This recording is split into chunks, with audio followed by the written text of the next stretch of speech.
M Q M کے پہلے جو سیکرٹری جنرل تھے، جنرل سیکرٹری تھے، وہ تھے ڈاکٹر عمران فاروق۔ چونکہ ایم کیو ایم 1984 میں بنی اور نوجوانوں کی یہ جماعت تھی جس پڑھے لکھے نوجوان اس زمانے میں شامل ہوئے،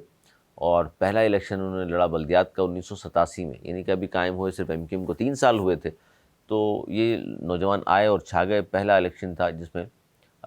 حصہ لیا اور جیت گئے، اور اس طرح انہوں نے پہلا mayor Karachi M Q M کی جانب سے آیا اس زمانے میں۔ اس کا نام ایم کیو ایم کا مطلب تھا مہاجر قومی مومنٹ، اور فاروق ستار صاحب کم عمر ترین میئر، 28 سال کی عمر میں وہ کراچی کے میئر بنے۔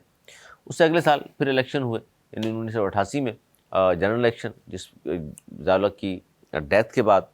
پہلا الیکشن تھا جس میں جیت کر کے وزیر اعظم بنی تھی محترمہ بینظیر بھٹو، جو عالم اسلام کی بھی پہلی وزیر اعظم تھیں۔ تو ایم کیو ایم نے بھی اس میں حصہ لیا تھا، اور حق پرست گروپ کے نام سے، اور وہ اس میں بھی سیٹیں انہوں نے جیتی تھیں۔ اب ایم کیو ایم اس کے بعد ہم نے دیکھا کہ ایم کیو ایم میں بہت سارے لوگ جاتے رہے، کچھ لوگ آتے رہے، یعنی کہ 91 میں آفاق احمد، عامر خان، دیگر لوگ الگ ہو گئے۔ پھر ایم کیو ایم نے 96 97 میں اپنی جو پارٹی تھی اس کا نام مہاجر قومی مومنٹ سے متحدہ قومی مومنٹ کر لیا۔ اسی دوران ان کے یہ جو سیکرٹری جنرل تھے ڈاکٹر عمران فاروق، یہ اس کے بعد جو ہے جلا وطن ہو گئے، خود ساختہ ظاہر ہے وہ بھی گئے تھے یہاں سے، اور وہ چلے گئے برطانیہ میں 2004 میں انہوں نے کہا جاتا ہے شادی کی، اور وہ شادی بھی جو ہے ایم کیو ایم کی ایک کارکن تھی شمائلہ صاحبہ، ان سے ہوئی۔ تو بہرحال وہ پھر حادثہ آپ نے سنا ہوگا کہ عمران فاروق کو لندن میں قتل کر دیا گیا۔ اب ان کی وائف جو تھی شمائلہ عمران، ان کی بھی ڈیتھ ہو گئی، ان کے گلے کا کینسر تھا اور کافی عرصے سے سروائیو کر رہی تھیں اسی کے ساتھ ساتھ وہ۔ تو اب ان کی ڈیتھ ہونے کے بعد ان کے 2 بیٹے ہیں، اور وہ دونوں بچے اپنی والدہ کی میت ان کی والدہ نے، یعنی شمائلہ صاحبہ نے کہا تھا کہ ان کو ان کے والد کے پہلو میں دفن کر دیا جائے، ان کے والد کے ساتھ۔ وہ ظاہر کراچی میں سوسائٹی قبرستان میں ہیں، تو کہا گیا ان کے بچوں کی جانب سے کہ ہماری والدہ کی یہ خواہش ہے، یہ خواہش تھی، تو اس پر عمل درآمد ہم کرنا چاہتے ہیں۔ تو جو لندن میں موجود ہیں، یعنی کہ بانی متحدہ، الطاف حسین اور دیگر لوگ، وہ انہوں نے کہا جی ہم کوشش کرتے ہیں، اور انہوں نے خیر وہاں وہ نماز جنازہ میں بھی شریک ہوئے تھے، اور انہوں نے کوششیں کیں۔ پھر پاکستان میں جو پتہ چلا، تو جہاں جو ایم کیو ایم متحدہ قومی مومنٹ پاکستان موجود ہے، ان کی جانب سے بھی کہا گیا کہ جی یہ انتظامات ہم بھی کریں گے، لیکن چندہ ہوتا رہا، وہاں بھی اپیل کی گئی، یہاں بھی اپیل کی گئی، اور حالانکہ اس پارٹی میں، یعنی کہ ایم کیو ایم کی بات کر رہا ہوں، متحدہ قومی مومنٹ پاکستان کی یا لندن فیکٹر، جتنے فیکٹرز ہیں تمام میں، اب تو وہ بات رہی نہیں نا کہ ہم آپ دوسرے لوگوں کو کہیں کہ جی وہ وڈیرے ہیں سندھ کے اور فلانا، اب تو مہاجر وڈیرے بھی موجود ہیں۔ ایم کیو میں جو لوگ آئے شروع میں، تو آپ جانتے ہیں کہ یہ حالات نہیں تھے، سبھی یہ لوور مڈل کلاس سے ان سب کا تعلق تھا، اور یہ تھے، لیکن اس کے باوجود اسمبلی میں جانے آنے شروع ہوئے، وزارتیں ملنا شروع ہوئیں، تو پھر اس کے بعد جو کچھ ہوا وہ بھی تاریخ کا حصہ رہے گا، کہ نہ کاروبار نہ نوکریاں، جو اسمبلی میں جا رہے تھے ان کی بات کر رہا ہوں، لیکن ان کے پیسے پتہ نہیں کہاں سے آتے رہے، کیا جادو وہ سیکھتے رہے، سکھاتے رہے، کرتے رہے، کہ آج بہت سارے ایم کیو میں لوگ ایسے موجود ہیں جو کروڑپتی اور ارب پتی ہیں۔ لیکن اس کے باوجود جب چندے کی بات آئی تو بہت سارے میں نے لوگوں کو کہتے دیکھا اور سنا کہ یار قابل شرم بات ہے۔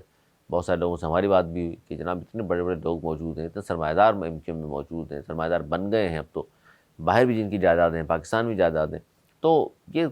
کسی اور سے چندہ مانگنا یا اپنے لوگوں کو کہنا، اس سے بہتر یہ تھا کوئی بھی ایک شخص سامنے آتی کہتی جناب یہ لیجیے، جو بھی ان کی میت کو انتظامات ہیں وہاں سے لے کر کے قبرستان، کراچی سوسائٹی قبرستان تک ہم ادا کر دیں گے۔ ایسا شخص کوئی سامنے نہیں آیا، لیکن پھر بعد میں ایسی شخصیت ایک سامنے آئی جس کا نام کامران ٹسوری صاحب، عوامی گورنر صاحب سامنے آئے، انہوں نے کہا جی میں اگر کہتے ہیں تو سارے اخراجات کرنے کو تیار ہوں۔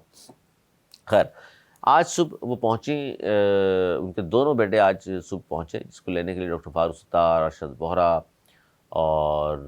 2 گروپ کی اگر بات کر لوں تو یعنی کہ جو پی ایس پی سے ہیں وہ بھی، اور جو ایم کیو ایم میں آلریڈی موجود تھے فاروق ستار صاحب کا جو لوگ ہیں وہ بھی سب پہنچے۔ تو وہاں جو مناظر دیکھے تو بہت سارے ویب سائٹس پر میں دیکھ رہا تھا، لکھا ہوا تھا کہ جناب ان کے بیٹوں کو بھی حاصل کرنے کے لیے چھینا چپٹی چلتی رہی، کوئی ادھر کھینچتا رہا، کوئی ادھر کھینچتا رہا۔ یہ جو اختلافات ہیں آہستہ آہستہ آہستہ آہستہ بڑھتے چلے جا رہے ہیں، کم ہونے کے بجائے۔ اچھا شمائلہ عمران صاحبہ، ان کی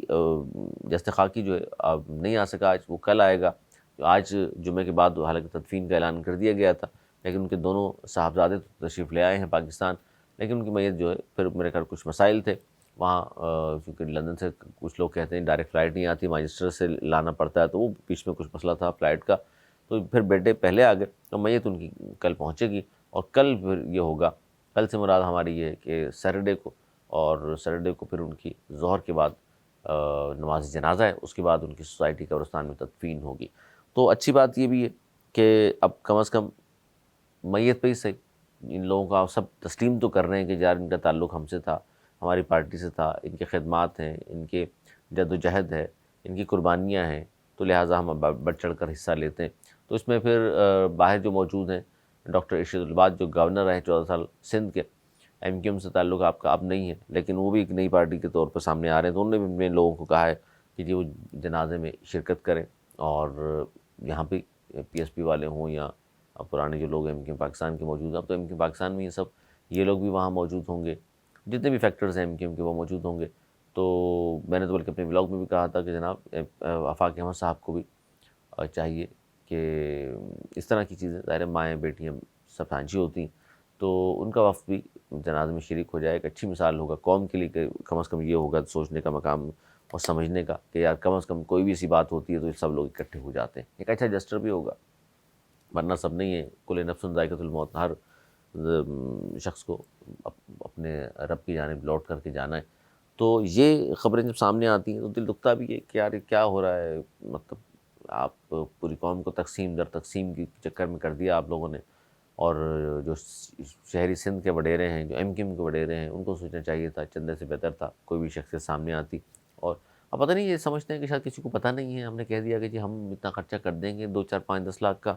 تو لوگوں کو لگے گا ان کے پاس پیسے کہاں، اتنے بیوقوف نہیں ہیں لوگ، سب کو معلوم ہے کس کے پاس پیسہ ہے، کہاں سے آیا ہے، بولتے نہیں اور بات ہے، نجی محفلوں میں بیان کر رہے ہوتے ہیں، اور جس کا پیسہ ہوتا ہے نظر بھی آتا ہے۔ ایسا نہیں ہے کہ کوئی یہ کہے کہ میں تو پرانے گھر میں رہ رہا ہوں، لوگوں کو پتہ نہ ہو، اور وہ کہیں کہ ہاں یہ بہت غریب ہے، سب کو پتہ چل جاتا ہے کون کہاں کس طرح کما رہا ہے۔